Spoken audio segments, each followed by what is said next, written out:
मधुबन के बाबा,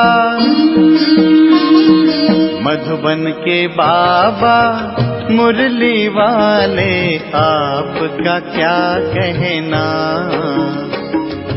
आपका क्या कहना। ओम शांति। आज 7 मई 2025 के साकार मधुर महावाक्य हैं। आज मीठे मीठे बाप दादा बोले, मीठे बच्चे, निश्चय ज्ञान योग से बैठता, साक्षात्कार से नहीं। साक्षात्कार की ड्रामा में नूंद है, बाकी उससे किसी का कल्याण नहीं होता। बाबा ने कहा, मीठे बच्चे, निश्चय ज्ञान योग से बैठता है, साक्षात्कार से नहीं। साक्षात्कार की ड्रामा में नूंद है, बाकी उससे किसी का कल्याण नहीं होता। बाबा ने आज प्रश्न पूछा कि बाप कौन सी ताकत नहीं दिखाते, लेकिन बाप के पास जादूगरी अवश्य है।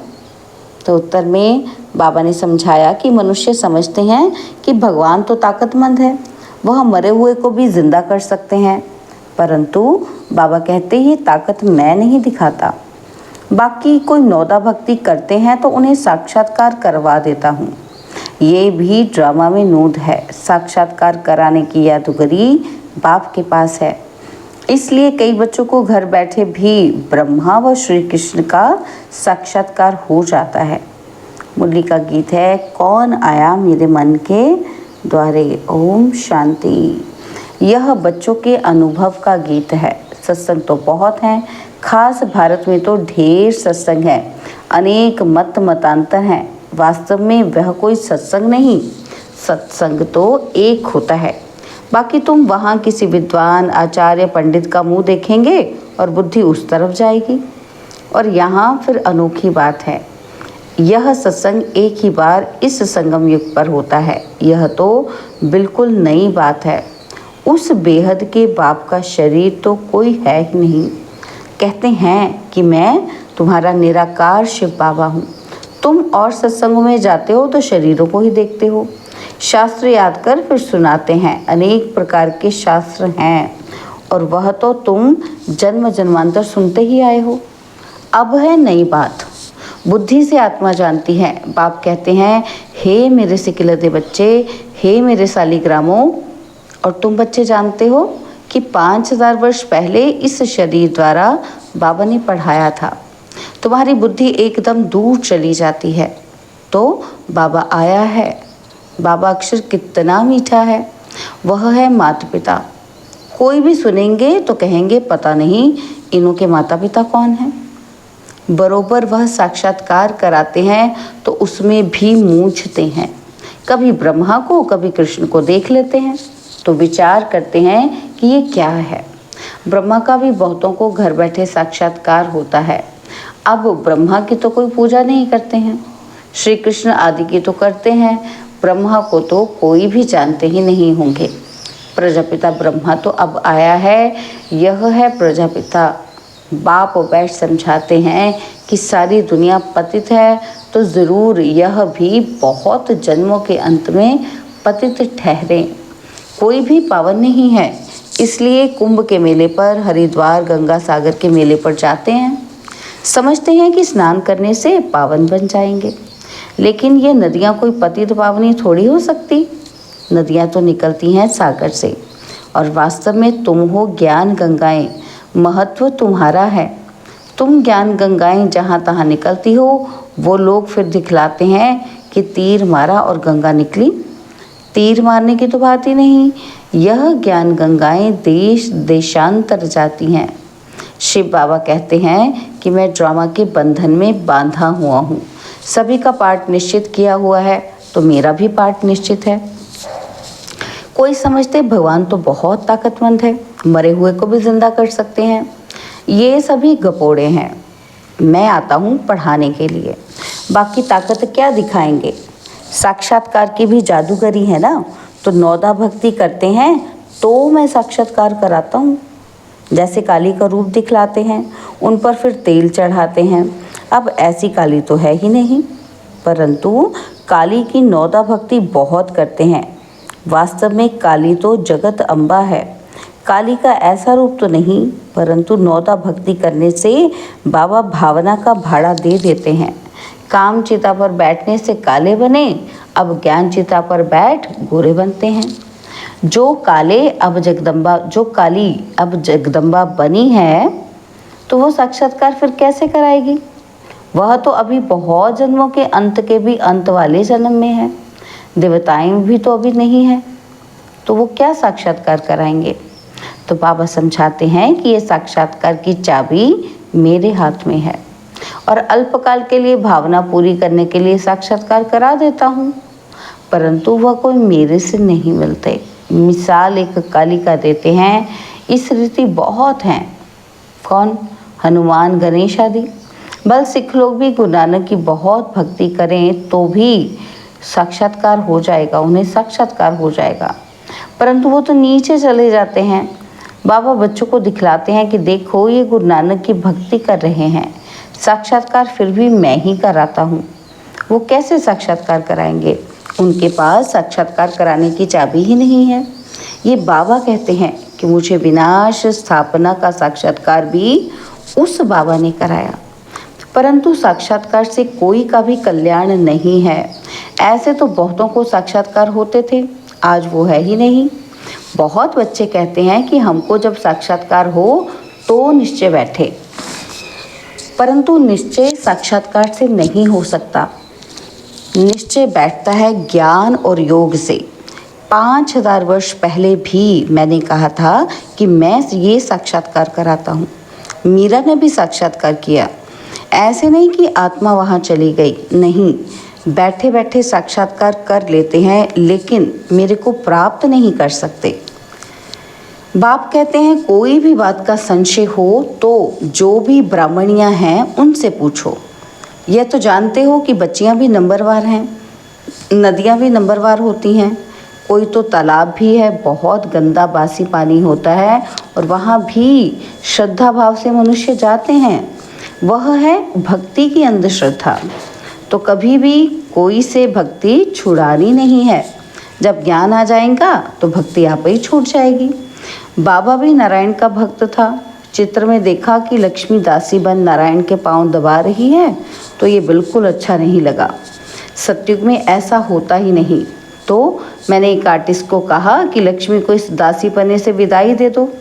बाबा भक्त तो था, परंतु ज्ञान थोड़ी ही था। भक्त तो सभी हैं। हम तो बाबा के बच्चे मालिक हैं। ब्रह्मांड का भी मालिक बच्चों को बनाते हैं। कहते हैं तुमको राज्य भाग्य देता हूँ। ऐसा बाबा कभी देखा? उस बाप को पूरा याद करना है। उनको तुम इन आँखों से नहीं देख सकते, उनसे योग लगाना है। ज्ञान, याद और ज्ञान भी बिल्कुल सहज है। बीज और झाड़ को जानना है। तुम उस निराकारी झाड़ से साकारी झाड़ में आए हो। बाबा ने साक्षात्कार का राज भी समझाया और झाड़ का राज भी समझाया। कर्म, अकर्म, विकर्म की गति भी बाबा ने समझाई है। बाप, टीचर, गुरु तीनों से ही शिक्षा मिलती है। अभी बाबा कहते हैं कि मैं तुमको ऐसी शिक्षा देता हूँ, ऐसे कर्म सिखलाता हूँ जो तुम 21 जन्म सदा सुखी बन जाते हो। टीचर शिक्षा देते हैं ना, तो गुरु लोग भी पवित्रता की शिक्षा देते हैं अथवा कथाएं सुनाते हैं, परंतु धारणा बिल्कुल नहीं होती। यहाँ तो बाप कहते हैं अंतमति सुगति होगी। मनुष्य जब मरते हैं तो भी कहते हैं कि राम राम कहो तो बुद्धि उस तरफ चली जाती है। तो अभी बाप कहते हैं कि तुम्हारा साकार से योग छूटा, अब मैं तुमको बहुत अच्छे कर्म सिखलाता हूँ। श्री कृष्ण का चित्र देखो, पुरानी दुनिया को लात मारते और नई दुनिया में आते हैं, तो तुम भी पुरानी दुनिया को लात मार नई दुनिया में जाते हो। तो तुम्हारी नर्क की तरफ है लात और स्वर्ग की तरफ है मुंह। शमशान के अंदर भी जब घुसते हैं तो मुर्दे का मुंह उस तरफ कर लेते हैं और लात पिछाड़ी तरफ कर लेते हैं। तो ये चित्र भी ऐसा ही बनाया है। मम्मा बाबा और तुम बच्चे, तुमको तो मम्मा बाबा को फॉलो करना पड़े, जो उनकी गद्दी पर बैठो। राजा के बच्चे प्रिंस प्रिंसेस कहलाते हैं ना, तो तुम जानते हो कि हम भविष्य में प्रिंस प्रिंसेस बनते हैं। ऐसा कोई बाप, टीचर, गुरु होगा जो तुमको ऐसे कर्म सिखलाए? तुम सदा काल के लिए सुखी बनते हो। ये शिव बाबा का वर है, वह आशीर्वाद करते हैं। ये नहीं कि हमारे ऊपर उनकी कृपा है। सिर्फ कहने से कुछ नहीं होगा, तुमको सीखना होता है। सिर्फ आशीर्वाद से तुम नहीं बन जाएंगे, उनकी मत पर चलना है। क्या कहते बाबा कि आशीर्वाद से तुम नहीं बन जाएंगे, क्या करना पड़ेगा? उनकी मत पर चलना है, ज्ञान और योग की धारणा करनी है। बाप समझाते हैं कि मुख से राम राम कहना भी तो आवाज़ हो जाता है, तुमको तो वाणी से परे जाना है, चुप रहना है। तो खेल भी बहुत अच्छे अच्छे निकलते हैं। अनपढ़े को बुद्धू कहा जाता है। बाबा कहते हैं कि अब सभी को भूलकर क्या करो, तुम बिल्कुल बुद्धू बन जाओ और मैं जो तुमको मत देता हूँ उस पर चलो। तो परम धाम में तुम सभी आत्माएं बिना शरीर के रहती हो और फिर यहाँ आकर शरीर लेती हो, तब तो जीवात्मा कहा जाता है। आत्मा कहती है कि मैं एक शरीर छोड़ दूसरा लेती हूँ। तो बाप कहते हैं मैं तुमको फर्स्ट क्लास कर्म सिखलाता हूँ। टीचर पढ़ाते हैं, इसमें ताकत की क्या बात है। साक्षात्कार कराते हैं, इसको जादूगरी कहा जाता है। मनुष्य से देवता बनाना, ऐसी जादूगरी कोई कर ना सके। बाबा सौदागर भी है, पुराना लेकर नया देते हैं। इनको पुराना लोहे का बर्तन कहा जाता है, इनका कोई मूल्य नहीं है। आजकल देखो तांबे के भी पैसे नहीं बनते और वहाँ तो सोने के सिक्के होते हैं। तो वंडर है ना कि क्या से क्या हो गया है। बाबा कहते हैं मैं तुमको नंबर 1 कर्म सिखलाता हूँ, मन मना भव हो जाओ। और फिर है पढ़ाई, जिससे स्वर्ग का प्रिंस बनेंगे। अभी देवता धर्म जो प्राय लोप हो गया है वो फिर से स्थापन होता है। मनुष्य तुम्हारी नई बातें सुनकर वंडर खाते हैं।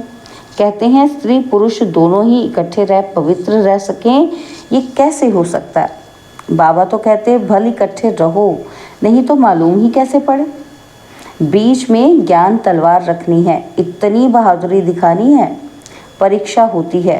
तो मनुष्य इन बातों में वंडर खाते हैं, क्योंकि शास्त्रों में ऐसी बातें तो है ही नहीं। यहाँ तो प्रैक्टिकल में मेहनत करनी पड़ती है। गंधर्वी विवाह की बात यहाँ की है। अभी तुम पवित्र बनते हो तो बाबा कहते हैं बहादुरी दिखलाओ। सन्यासियों के आगे सबूत देना है। समर्थ बाबा ही सारी दुनिया को पावन बनाते हैं। बाप कहते हैं भल साथ में रहो, सिर्फ नगन नहीं होना है। यह सभी है युक्तियाँ, बड़ी ज़बरदस्त प्राप्ति है। सिर्फ एक जन्म बाबा के डायरेक्शन पर पवित्र रहना है। योग और ज्ञान से एवर हेल्दी बनते हैं 21 जन्मों के लिए। इसमें मेहनत है ना। तुम हो शक्ति सेना, माया पर जीत पहन जगत जीत बनते हो। अभी सभी थोड़ी बनेंगे, जो बच्चे पुरुषार्थ करेंगे वही ऊंच पद पाएंगे। तुम भारत को ही पवित्र बनाकर फिर भारत पर ही राज्य करते हो। लड़ाई से कभी सृष्टि की बादशाही मिल न सके, यह वंडर है ना। तो इस समय सब आपस में लड़कर खलास हो जाते हैं और मक्खन भारत को मिलता है। दिलाने वाले हैं वंदे मातरम, मेजॉरिटी माताओं की है। अब बाबा कहते हैं जन्म जन्मांतर तुम गुरु करते आए, शास्त्र पढ़ते आए हो। अब हम तुमको समझाते हैं, तो जज योर सेल्फ कि राइट क्या है। सत्युग है राइटियस दुनिया और माया अनराइटियस बनाती है। अब भारतवासी इन रिलीजियस बन पड़े हैं। रिलीजन नहीं है इसलिए माइट ही नहीं रही है। इन रिलीजियस, अनराइटियस, अनलॉफुल, इनसॉल्वेंट आदि बन पड़े हैं। बेहद का पाप है इसलिए बेहद की बातें समझाते हैं। कहते हैं कि फिर तुमको रिलीजियस मोस्ट पावरफुल बनाता हूँ। स्वर्ग बनाना तो पावरफुल का काम है ना, परंतु है गुप्त। इनकॉग्निटो वॉरियर्स हैं।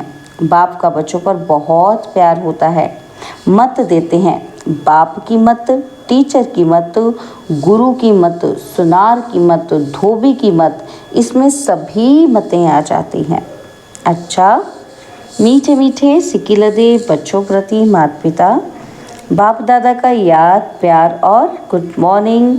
रूहानी बाप की रूहानी बच्चों को नमस्ते।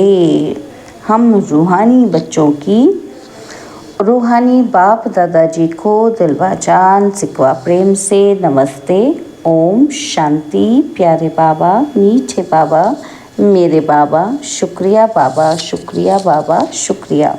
धारणा के लिए मुख्य सार है, पहला पॉइंट है, इस एक अंतिम जन्म में बाप के डायरेक्शन पर चल घर गृहस्थ में रहते पवित्र रहना है, इसमें बहादुरी दिखानी है।